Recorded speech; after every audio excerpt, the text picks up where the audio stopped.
Welcome you all to our regular town board meeting. It's August 9th, 2011. If you all stand with us for the Pledge of Allegiance. I pledge allegiance to the flag of the United States of America, and to the republic for which it stands, one nation, under God, indivisible, with liberty and justice for all.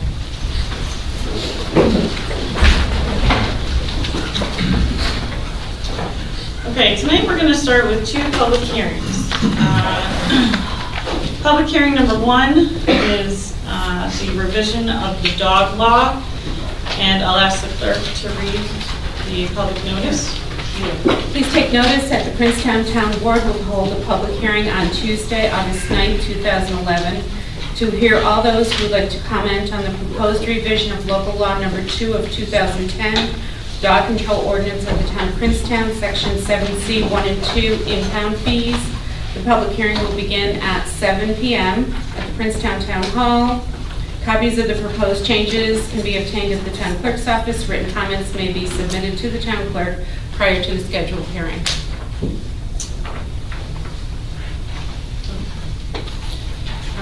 The public hearing will begin at 7:03. Anyone has any comments, I ask that you step up, state your name and address, and share your comments.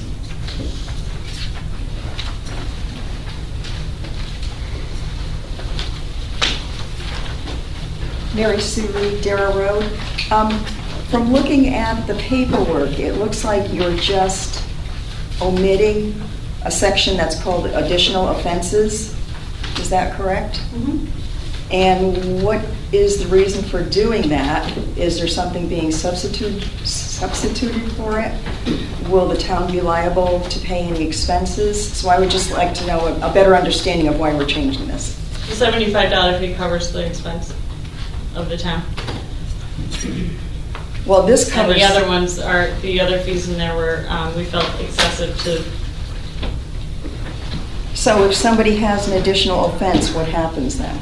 It's $75. $75 every time. Each time. So that means you should probably change C1 to read any offense, I guess, rather than just first offense? Because it's, the implication is that if a person has more than one offense, I understand what happens? So I just need further clarification on this. And we just figured it would be easier to keep it at one rate, one fee across the board than to have different varying rates. Okay. But thank you. Anyone else?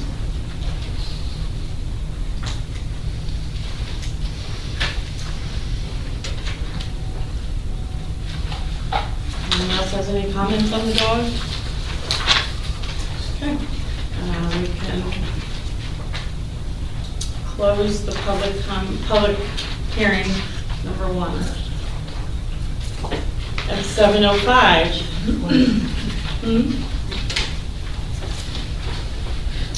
Okay, and public hearing number 2 is for the water purveyor law. I'll ask the clerk to read that public notice. Please take notice that the Princetown Town Board will hold public hearing number 2 immediately following public hearing number 1 at the Princetown Town Hall on August 9th to hear all those who would like to comment on the proposed water purveyor law. Copies of the proposed law can be obtained in the town clerk's office. Written comments may be submitted to the town clerk prior to the scheduled hearing. The regular town board meeting will be held after this public hearing.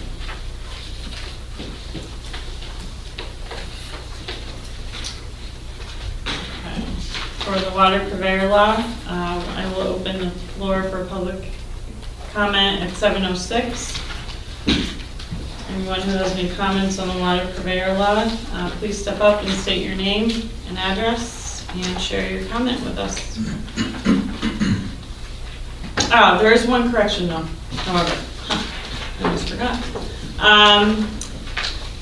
The water purveyor law, there's a typo in the one that was handed out, and so I would suggest that we leave the public comment period open tonight, not close it, and then just finish it up at the next meeting. Section 5 on the first page reads, a use or activity within W1, W2, W3, W4 overlays, and I believe we as a board discussed making it just the W1. That was not changed and handed out, and that was a typo on our behalf. And so with that said, it should be W1 only, and we will leave the public comment period open till September, and we will legally notice again next month for that. So does anyone have public comment on the water purveyor law?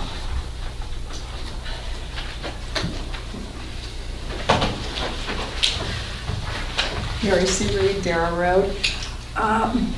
Does this include the special use permit amendment? Are we going over that now, or is it strictly the water purveyor? The water purveyor is two parts. Oh, okay. Special use amendment, section 4, article 8, section 8.2. It's my understanding that the planning board is in charge of approving or denying SUPs at this time. Is that true?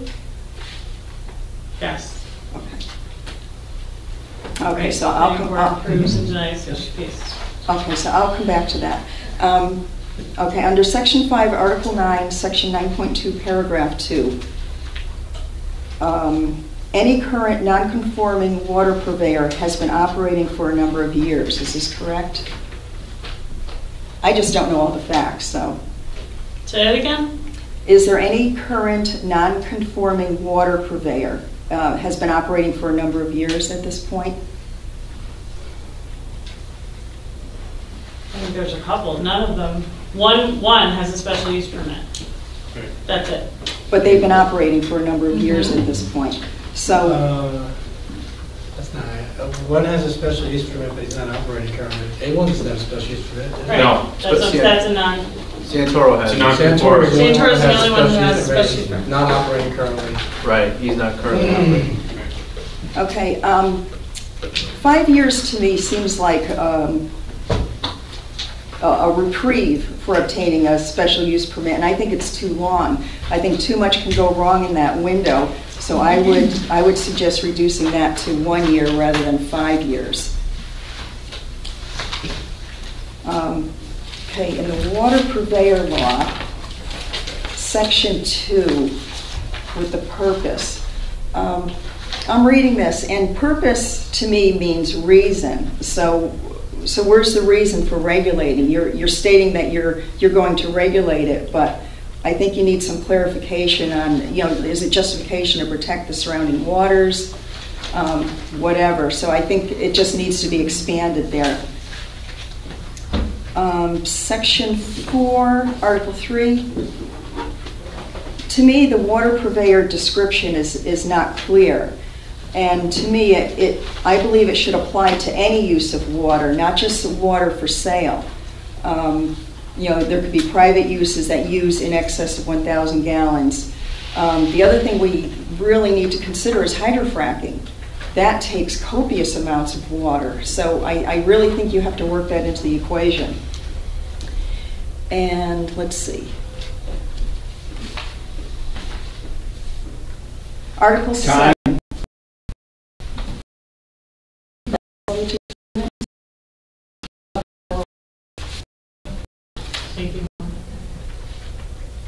I will submit this later then, I guess.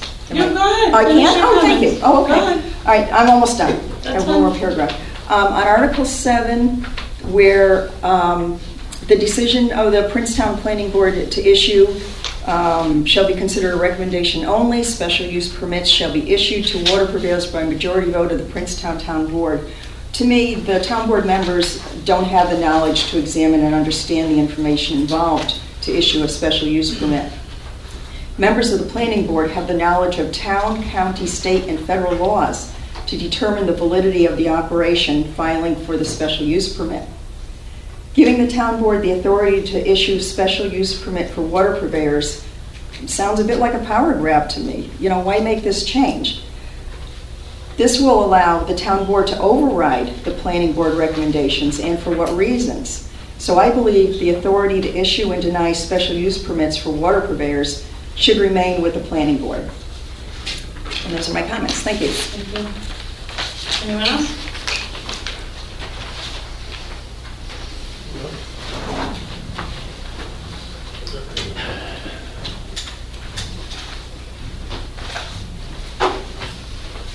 Hi, Frank Reed, Darrell Road. I have some comments from Pat Bishop on Vernon Drive. All right. I just got these a few minutes ago. First thing, the heading is incorrect on the document. It should say 2011. Second item, let's see, water purveyors should be excluded entirely from the W1. This is the most sensitive area of the town's municipal well field. It currently has no other water extractors in it. It should be protected from any forming in the future. Section 2 purpose. The proposed law states that the regulation will apply to extraction, storage, sale of bulk water within the town of Princetown. Currently, zoning requires special use permits for W1 and W2 overlays. If the intent is to protect the well field, then extending it to W3 and W4 is understandable. However, if you're trying to regulate the water purveyors, then the entire town should be covered. Let's see, Section 4, definition of a water purveyor. Right now, someone who is extracting in excess of 1,000 gallons per day for reason of sale is covered, but someone who is extracting over 1,000 gallons that is not for sale is not covered. And that may be an issue for people who could be extracting water for private uses, such as natural gas drilling or filling tanker trucks for other purposes. I'm kind of paraphrasing here. Section 4, Article 7.21A, the regulation of water purveyors and issuance of special use permits for these operations should be based on sound scientific and technical and environmental data gathering and review, and remain within the jurisdiction of the planning board. Placing the decision in the hands of the town board exposes the process to potentially undue political influence. Section 4, Article 7.21B. If a water purveyor is selling 1,000 gallons or more of non-potable water per day, why must he comply with New York regulations? Section 4, Article 7.21C. The reference to Appendix 5B in 10 New York CRR Part 5 should be as published in the official compilation of the rules and regulations of the state of New York, not Health Research Incorporated. I still have a few more if you want me to go through them. The heading says, same comment, should be 2011. For local law, special use permit, Article 8, Section 8.2H, refers to the planning board not having exclusive special use permit jurisdiction over issuing a permit to a water purveyor. The same comment as number 5 above, which I mentioned for Section 4. Article 9, Section 9.2H, any water purveyor currently operating within the water overlay district should obtain a special use permit within no more than 1 year. She actually has written no less than 1 year. Giving them 5 years to comply is entirely too long. And Article 9, Section 9.2H, restricting the nonconformance amendment to water purveyors in the water overlays is not consistent with the proposed water purveyor law, which applies to the entire law, to the entire town. These should be made consistent. That is both restricted to water overlays or both pertaining to the entire town. Thank you.